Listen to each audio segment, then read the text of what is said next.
పరిశుద్ధ గ్రంథంలో నుంచి సామెతల గ్రంథము 14వ అధ్యాయము సామెతల గ్రంథము 14వ అధ్యాయము 8వ వచనాన్ని మనం ఈరోజు ధ్యానిద్దాం. తమ ప్రవర్తనను కనిపెట్టి ఉండుట వివేకుల జ్ఞానమునకు లక్షణము. మోసకృత్యములే బుద్ధిహీనులు కనబరచు మూఢత. కాబట్టి దేవుని వాక్యం మనకు చెప్తుంది, తమ ప్రవర్తనను కనిపెట్టి ఉండుట వివేకుల జ్ఞానానికి లక్షణం అంట. జ్ఞానం కలిగిన వాళ్ళు ప్రతినిత్యము తమ ప్రవర్తనను గమనిస్తూ ఉంటారు. నేను ఎలా ప్రవర్తిస్తున్నాను, ఎలా మాట్లాడుతున్నాను, ఏమి చేస్తున్నాను, ఎలా చేయాలి, ఎలా చేయకూడదు అని వాళ్ళ జీవితాన్ని ఎప్పుడైతే ఒకడు పరీక్షించుకుంటూ జీవిస్తాడో అతడు వివేకి అవుతాడు. వివేకి అంటే జ్ఞానము కలిగి ప్రవర్తించుటలో అతను అనుభవాన్ని పొందుకుంటాడు. హల్లెలూయా.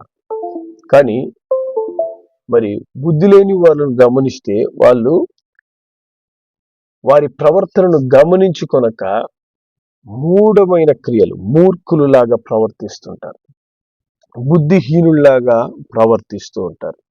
కానీ దేవుడు మనల్ని వివేకులుగా ఉండాలని దేవుడు కోరుకుంటున్నాడు. వివేకము కలిగి మనం ప్రవర్తించాలని దేవుడు కోరుకుంటున్నాడు.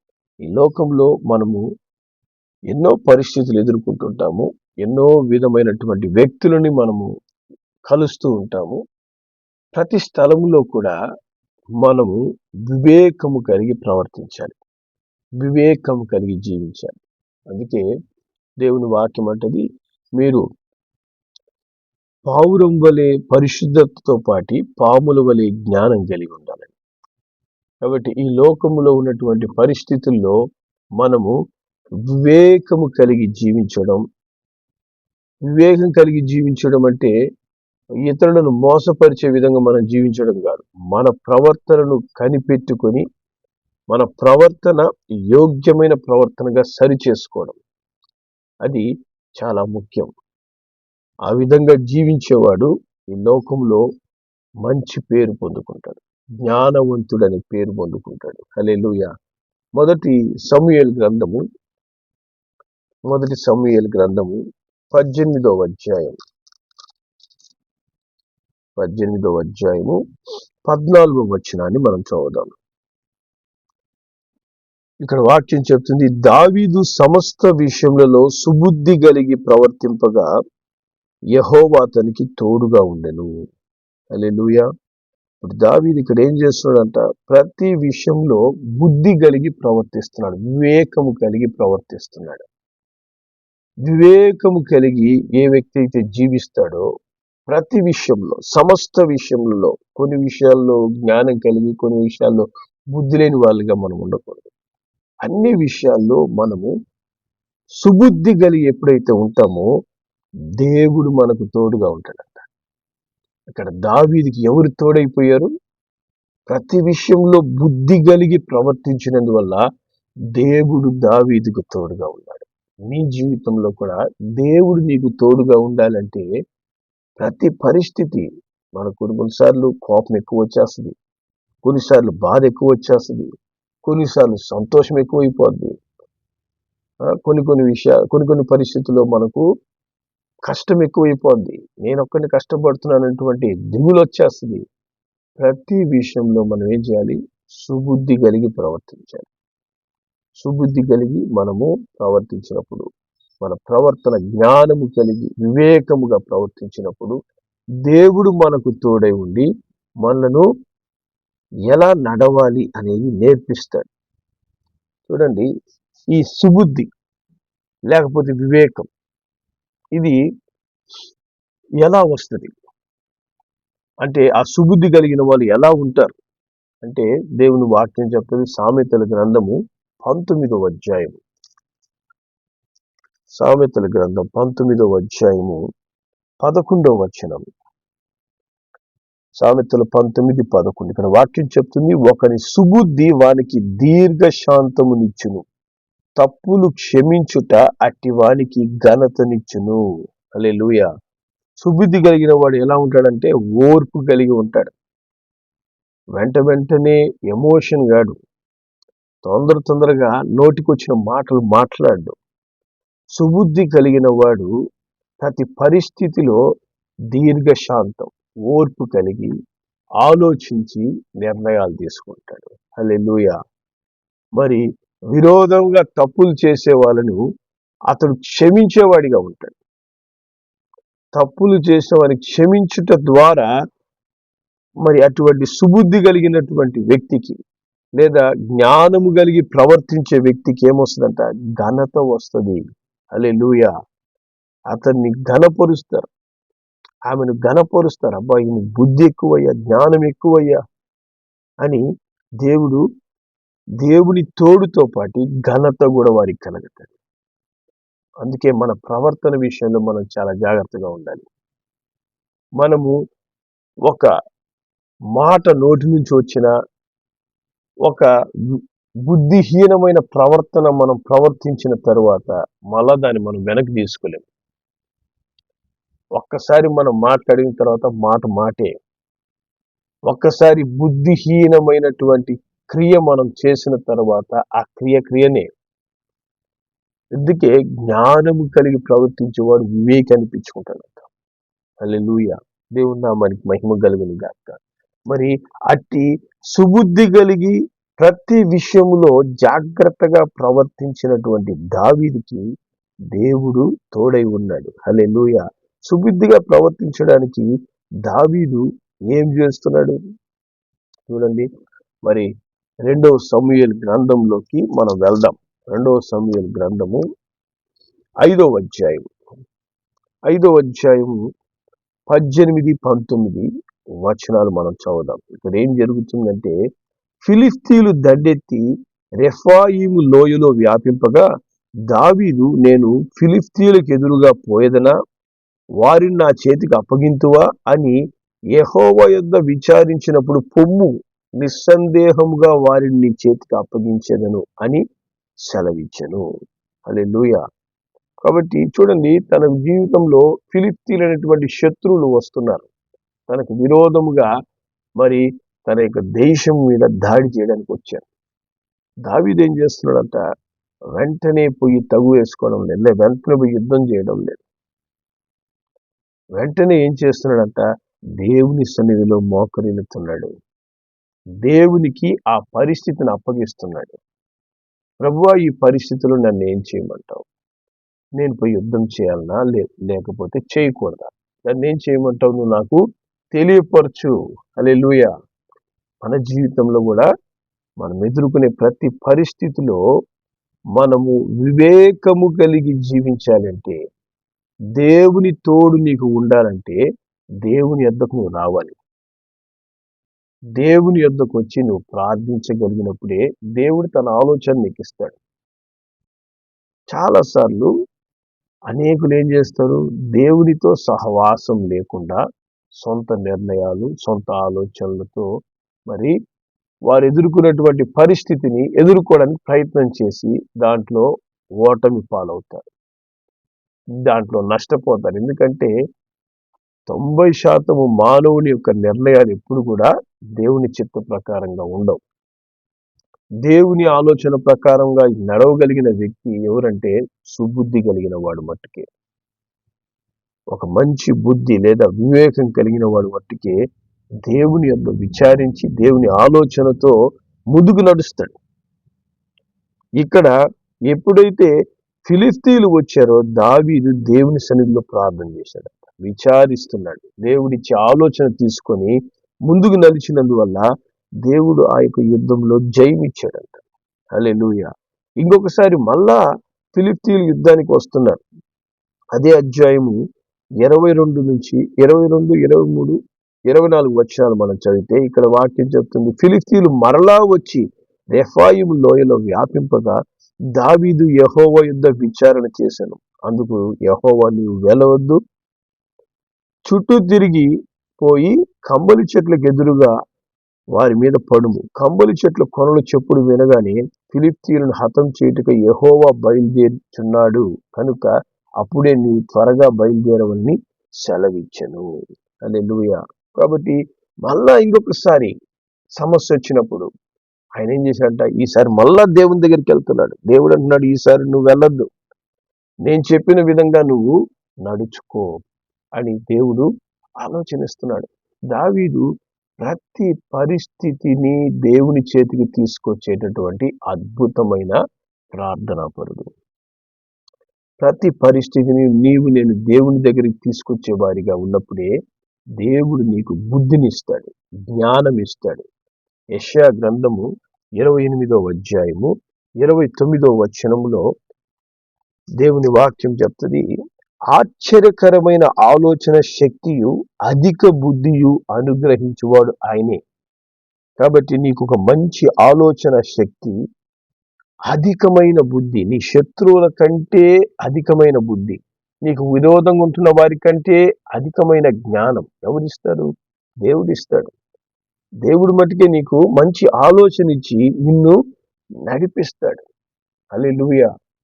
దేవుడే నీ ప్రతి పరిస్థితిలో ఎలా నువ్వు ప్రవర్తిస్తే నువ్వు జయం పొందుకుంటావు, ఏ విధంగా నువ్వు ప్రవర్తిస్తే నువ్వు సమాధానకరంగా నువ్వు ఉంటావు అని ప్రభువు నీకు జ్ఞానం ఇచ్చి నడిపిస్తాడు.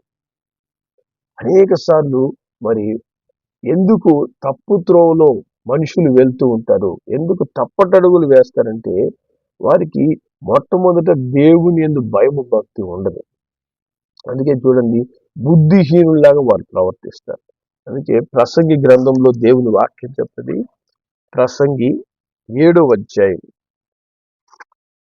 ప్రసంగి గ్రంథము 7వ అధ్యాయము 25వ వచనం మనం చదివితే ఇక్కడ వాక్యం చెప్తుంది, వివేచించుటకును పరిశోధించుటకును జ్ఞానాభ్యాసం చేయుటకై సంగతుల యొక్క హేతువులు తెలుసుకుంటకును భక్తిహీనత బుద్ధిహీనతనియు బుద్ధిహీనత వెరితనమనియు గ్రహించుటకును రూఢి చేసుకొని నా మనస్సు నిలుపుతుంది అంటాడు. కాబట్టి భక్తిహీనత, దేవుని యందు భయము భక్తి లేకుండాట, సరైన దేవునితో సహవాసము లేకుండాట, ప్రతి విషయాన్ని దేవుని యొద్దకు రాకుండా సొంత నిర్ణయాలు తీసుకున్నట భక్తిహీనత యొక్క లక్షణాలు.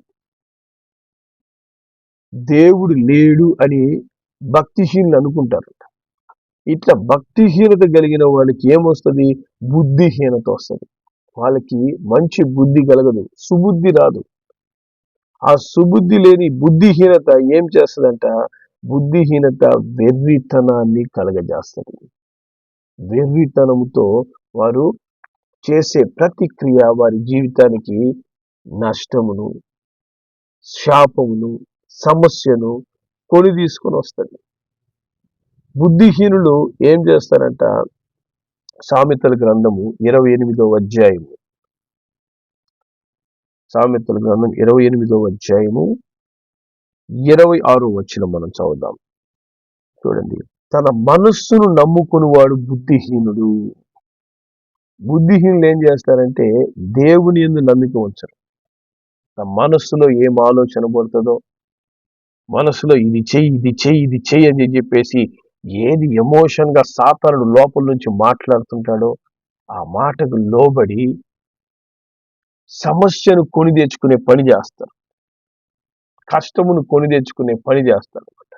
తన మనస్సును నమ్ముకునేవాడు బుద్ధిహీనుడు. కాబట్టి బుద్ధిహీనంగా ప్రవర్తిస్తున్నాం అని చెప్పి కొంతమందిని యొక్క మాటలు చూసి, వారి ప్రవర్తన చూసి మాట్లాడతారు. ఎందుకంటే వారు బుద్ధిహీనమైనటువంటి మనస్సు కలిగి, మనస్సు చెప్పే ఆలోచన ప్రకారంగా వారు నడుచుకోవడం వల్ల వారి బుద్ధిహీనతను ఇంకా బయట పెడతారు. మరి సామెతల గ్రంథం 10వ అధ్యాయం 23వ వచనం చదివితే ఇక్కడ వాక్యం చెప్తుంది, చెడు పనులు చేయుట బుద్ధిహీనునికి ఆటగా ఉన్నదంట. కాబట్టి బుద్ధిహీనులు చేసే పనులు ఏవి కూడా మంచిగా ఉండవు, అది సమస్యాత్మకంగా మారతాయి. ఆ బుద్ధిహీనుడు చేసే పనుల వల్ల ఇతరులకి సమస్య, బుద్ధిహీనంగా ప్రవర్తించే వ్యక్తుల వల్ల ఇతరులకు ఇబ్బంది, కలుగుతుంటాయి. కాబట్టి దేవుడు చెప్తున్నాడు, నీ ప్రవర్తనను కనిపెడుతున్నావా ప్రతిరోజు? నీ ప్రవర్తన, నువ్వు ఉదయాన్నే ఎన్ని గంటలకు నిద్రలేస్తున్నావు? ఏ విధంగా నీ జీవితంలో దినాన్ని నువ్వు ప్రారంభిస్తున్నావు? నీ జీవితం యొక్క క్రియలు ఎంతమందికి ఆశీర్వాదకరంగా ఉంది? నీ ప్రతి సమస్యను ఎలా ఎదుర్కొంటున్నావు? ప్రతి విషయంలో జ్ఞానము కలిగిన వాడు, వివేకం కలిగిన వాడు కనిపెట్టి సరి చేసుకుంటాడు. అట్టి సరి చేసుకునే అనుభవంలో మనము ఎదగాలి. అప్పుడే దేవుడు ఏం చేస్తాడంట, సమస్త విషయములలో నువ్వు సుబుద్ధి కలిగి నడుచుకుంటున్నప్పుడు దేవుడు నీకు తోడై ఉంటాడు. దేవుడు నీ కుటుంబానికి తోడై ఉంటాడు. దేవుడు తన ఆలోచనలు ఇచ్చి నేను నడిపిస్తాడు. సుబుద్ధి కలిగిన వ్యక్తికి కలిగే ఇంకొక అద్భుతమైన ఆశీర్వాదం ఏంటి తెలిసిన? చూడండి, మొదటి సమూయేలు గ్రంథము 18వ అధ్యాయము 15వ వచనం మనం చదువుదాం. 15వ వచనం. దావీదు మిగుల సుబుద్ధి గలవాడై ప్రవర్తించుట సౌలు చూచి మరి అధికముగా అతనికి భయపడెను. హల్లెలూయా. కాబట్టి నువ్వు ఎప్పుడైతే జ్ఞానం కలిగి ప్రవర్తిస్తావో, సుబుద్ధి కలిగి ప్రతి పరిస్థితిని ఎదుర్కొంటావో, దేవుని ఆలోచన తీసుకొని నువ్వు నడవడం ప్రారంభిస్తావో, నీ శత్రువులకి నేను చూస్తేనే ఒక భయం కలుగుతుంది. నువ్వు శత్రువుతో పోరాడాల్సిన అవసరం లేదు, శత్రువుని ఎదుర్కోవాల్సిన అవసరం లేదు. బుద్ధి కలిగి ప్రవర్తిస్తే చాలు.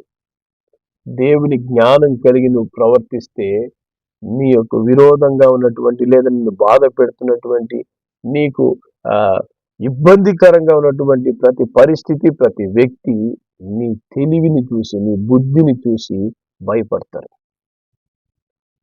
దేవుడు అట్టి బుద్ధిని ఇవ్వగలడు, అట్టి జ్ఞానాన్ని ఇస్తాడు. ఎప్పుడు? నువ్వు ప్రతి విషయాన్ని దేవుని దగ్గర విచారించాలి.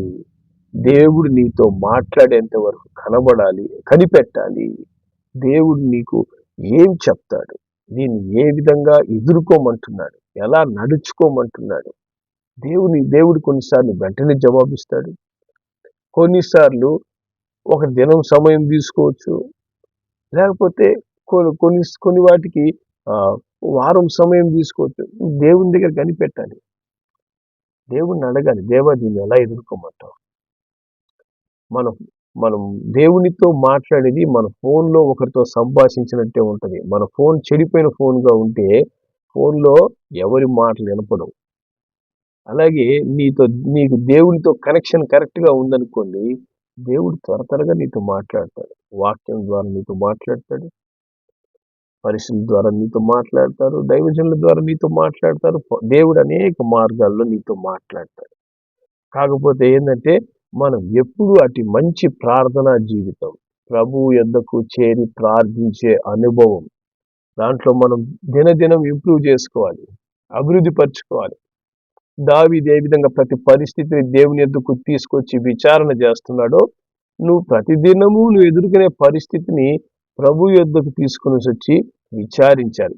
నేనేమి ఎలా ఎదుర్కోవాలి, ఈ పరిస్థితుల్లో నేను ఎలా నడుచుకోమంటావు, నాతో మాట్లాడయ్యా, నన్ను నడిపించయ్యా, నాకు సహాయం చేయేసయ్యా అని ప్రతి చిన్న విషయాన్ని నువ్వు దేవునితో చెప్తున్నప్పుడు ఖచ్చితంగా దేవుడు జవాబిస్తాడు. ఖచ్చితంగా నీకు ఒక మంచి తలంపును మనసులో పుట్టిస్తాడు. ఆ ఆలోచన నీలో వచ్చినప్పుడు నువ్వు దేవా నీకు వందనాలంటూ ఆలోచన ప్రకారంగా వేసే నీ అడుగులు నీకు ఆశీర్వాదాన్ని, నీకు కుటుంబానికి ఒక మేలును కలగజేస్తాయి ఖచ్చితంగా. హల్లెలూయా. అంటే సుబుద్ధి కలిగి దావీదు ప్రవర్తించినప్పుడు శత్రువు భయపడుతున్నాడట. హల్లెలూయా. దేవుని నామానికి మహిమ కలిగిన గాక.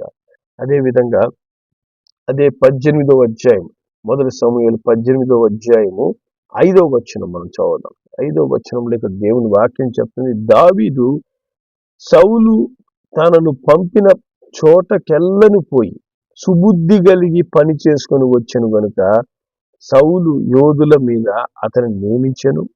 జనులందరి దృష్టికి, సౌలు సేవకుల దృష్టికి దావీదు అనుకూలుడై ఉన్నాడు. హల్లెలూయా. కాబట్టి వెళ్ళే ప్రతి చోట కూడా దేవుని సన్నిధిలో కనిపెట్టి దేవుని ఆలోచన తీసుకొని ప్రవర్తిస్తున్నాడు దావీదు. కాబట్టి అందరికీ దావీదు ఏ విధంగా అయిపోయాడు? ఇష్టమైన వ్యక్తిగా మారిపోయాడు. అందరికి ఇష్టమైన వ్యక్తి. అందరూ అబ్బా ఇతను ఒక చిన్న పని చెప్పినా, ఎంత పెద్ద పని చెప్పినా చాలా జ్ఞానం కలిగి వివేకముతో తను ఈ పరిస్థితులన్నిటిని కూడా దాటుకొని ముందుకెళ్తున్నాడంటూ అందరూ కూడా అందరికి ఇష్టమైన వ్యక్తిగా దావీదు మారుతున్నాడు. హల్లెలూయా. దేవుని నామానికి మహిమ కలుగును గాక. ఆ విధంగా నీ జీవితం కూడా తయారవ్వాలని దేవుడు కోరుకుంటున్నాడు. బుద్ధిహీనుల్లాగా మనం ప్రవర్తించకూడదు. బుద్ధి లేని వారి వలె మనం జీవించకూడదు. నా ప్రవర్తన ఎలా ఉంది, నేను అనుదినం నేను ఎలా ప్రవర్తిస్తున్నాను అని గమనించుకోకుండా, జ్ఞానం లేకుండా మనము చేసే పనులు మన జీవితానికి సమస్యగా మారక మునిపే మనం ఏం చేయాలి? మన ప్రవర్తనని దేవుని చేతికి అప్పగించాలి. అప్పుడు ఆయన మార్గాలు సరళం చేస్తాడంట. మన ప్రవర్తన దేవుని చేతికి అప్పగించి ప్రార్థన చేసుకొని, ప్రభువా నేను బుద్ధి కలిగి జ్ఞానం కలిగి జీవించేందుకు నాకు సహాయం చేయి. అనుదినము నేను జ్ఞానం కలిగి ప్రవర్తించాలి. ఆ విధమైనటువంటి సుబుద్ధి కలిగినటువంటి భార్య దేవుడిచ్చే దానం అంట. కాబట్టి అట్టి సుబుద్ధిని భార్య కావచ్చు, భర్త కావచ్చు, దేవుడు దానముగా ఇస్తాడు. ఆ బుద్ధిని దేవుడే ఒక బహుమానంగా నీకు ఇస్తాడు. హల్లెలూయా. అటు బహుమానం పొందిన వాళ్ళు ఒక మంచి క్రమమైన పద్ధతిలో వారి జీవిత విధానం ఉంటుంది. వారి జీవితం చూసినప్పుడు చాలా మందికి ఇష్టం కలుగుతుంది, ఆసక్తి కలుగుతుంది. అరే ఈ విధమైనటువంటి ప్రవర్తన, ఇటువంటి జ్ఞానం కలిగి జీవించే జీవితం నాకు కూడా కావాలని లోకం ఆశపడుతుంది. హల్లెలూయా. అట్ట లోకము ఆశపడే, లోకము ప్రేమించే విధముగా, లోకము గౌరవించే విధముగా నీ జీవితము మారాలంటే నీ ప్రవర్తనను గమనించు. మనుషులు ఏం చేస్తుంటారంటే ఎంతసేపటికి బయటవాడి ప్రవర్తన చూస్తుంటారు. వాళ్ళట్ట, వీళ్ళిట్ట, వీళ్ళది చేస్తున్నారు, వాళ్ళది చేస్తున్నారు, నాకు విరోధంగా అందరూ తయారైపోయినారు, ప్రపంచమే నాకు విరోధం అనే విధంగా మానవుడు ఆలోచిస్తుంటాడు. మన ప్రవర్తనను ఎప్పుడైతే మనం సరి చేసుకుంటామో ప్రపంచం మనల్ని ప్రేమిస్తుంది, ప్రపంచం మనల్ని గౌరవిస్తుంది, ప్రపంచం మనతో సమాధాన పడుతుంది. మనలో ఉన్నటువంటి లోపాన్ని, మనలో ఉన్నటువంటి పరిస్థితులు మనం సరి చేసుకోకుండా మనము ఎదుటి వాళ్ళని చూడకూడదు. మనలో ఉన్నటువంటి, అందుకే గాంధీ గారు ఒక మాట చెప్తాడు, దేశం మారాలంటే ఆ మార్పు మొదట నీలో ప్రారంభం కావాలని. ఆ మార్పు నాలో ప్రారంభం అవ్వాలి. నాలో ఆ మార్పు ఎప్పుడైతే వస్తుందో, ఆ మార్పు దేవుని ద్వారా ఎప్పుడైతే వస్తుందో అది మనకు ఆశీర్వాదకరం, మనము ఇతరులకు ఆశీర్వాదకరంగా ఉంటాం. అట్టి ఆశీర్వాదకరమైన జీవితం జీవించేందుకు, మంచి ప్రవర్తన కలిగి ఉండేందుకు దేవుడు వివేకం మనకు అనుగ్రహించును గాక. ప్రార్థన చేద్దాం. ప్రేమ కలిగిన మా తండ్రి, పరిశుద్ధుడా నీకు వందనాలయ్యా. అనుదినము అజ్ఞానంగా జీవించడం ద్వారా తండ్రి, సరిగా ప్రవర్తనను కనిపెట్టనందువల్ల తండ్రి ఎన్నో సమస్యలు కోరి తెచ్చుకుంటున్నటువంటి జనులు ఈ లోకంలో అనేకులు ఉన్నారు నాయనా. ఇదిగో తండ్రి, ఉదయ కాలంలో మీరు మాతో మాట్లాడుతున్నారు. మా ప్రవర్తనను కనిపెట్టుకొనమని సెలవిస్తున్నారు. అట్ట కనిపెట్టుకొని ఉండే వాళ్ళు వివేకులు. వాళ్ళు వివేకుల యొక్క జ్ఞానపు లక్షణం అదని చెప్తున్నారయ్యా. అట్టి వివేకము కలిగి అయినా తండ్రి ప్రతి పని మేము చేసేందుకు, దాని ద్వారా దేవుని తోడుని మేము కలిగి ఉండేందుకు సహాయం చేయండి. శత్రువులు మాకు దూరం అయ్యేందుకు కృప చూపించండి. అందరికీ మేము అనుకూలంగా జీవించేందుకు మాకు సహాయం చేయండి. మా ప్రతి పరిస్థితిని జయించే కృపతో మమ్మల్ని మీరు నింపమని నాయనా తండ్రి, ఉదయకాలం నాయనా తమ ప్రవర్తనను మీ చేతికి అప్పగిస్తూ ఉండగా తండ్రి, బిడ్డలందరి జీవితాల్లో మీ నూతన కార్యాలు జరిగించి మహిమ పొందమని యేసు నామములో ప్రార్థిస్తున్నాం తండ్రి. ఆమేన్.